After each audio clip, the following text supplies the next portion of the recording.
पुढील आठवड्यात गेल्यानंतर माननीय शंभूराज देसाई साहेब जे पर्यटन मंत्री आहेत, पूर्वीचं रखडलेलं जरी काम असलं तर त्याला निधी उपलब्ध व्हावा आणि लवकरात लवकर काम तर आजच सुरू होणार आहे, परंतु निधी देखील त्याला लवकर मिळत गेला तर आपलं वन स्ट्रोक हे काम त्या ठिकाणी पूर्ण होईल आणि अनेक वर्षांचं जे प्रलंबित प्रश्न होता, मंजूर झालेलं काम अनेक वर्षांचं रखडलेलं होतं ते लवकरात लवकर व्हावं ही आज आपण निश्चितपणानं त्या ठिकाणी प्रयत्न करू। अधिकारी या ठिकाणी आहेत, कॉन्ट्रॅक्टर आहेत, मी बाळासाहेबांना देखील या ठिकाणी तालुक्यातलेच ते आपल्या असल्यामुळं त्यांना विनंती करतो का देवस्थानचा रस्ता आहे,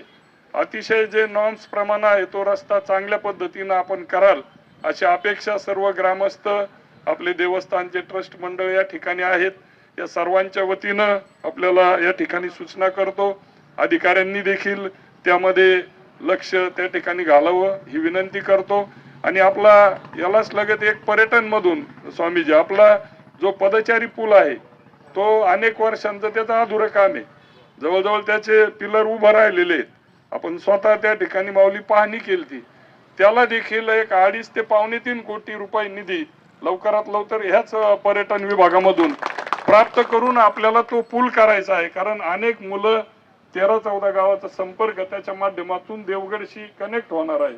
आणि म्हणून तो पूल देखील झाला तर आमचे शाळेत जाणारे विद्यार्थी असतील, भाविक भक्त असतील, नागरिक असतील यांची देखील या ठिकाणी सुविधा होणार आहे आणि म्हणून भविष्य काळामध्ये आपल्याला या तालुक्याला विकास करत असताना पुढे नेत असताना सर्वांनी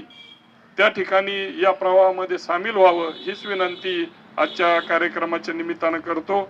आणि ठिकठिकाणी जे आपले तीर्थक्षेत्र आहेत त्याला निधीचं प्रयत्न आपले सातत्यानं राहणार आहे। विशेष करून आपलं जर लवकरच मार्च नंतर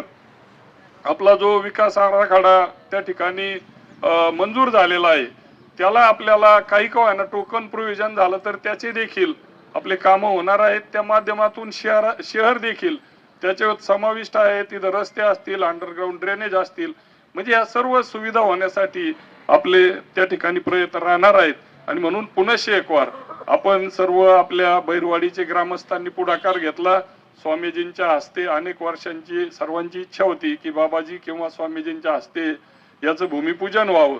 आपण स्वामीजींची तारीख घेतली, आम्हाला देखील या चांगल्या कार्यक्रमाला आपण आवर्जून त्या ठिकाणी निमंत्रित केलं,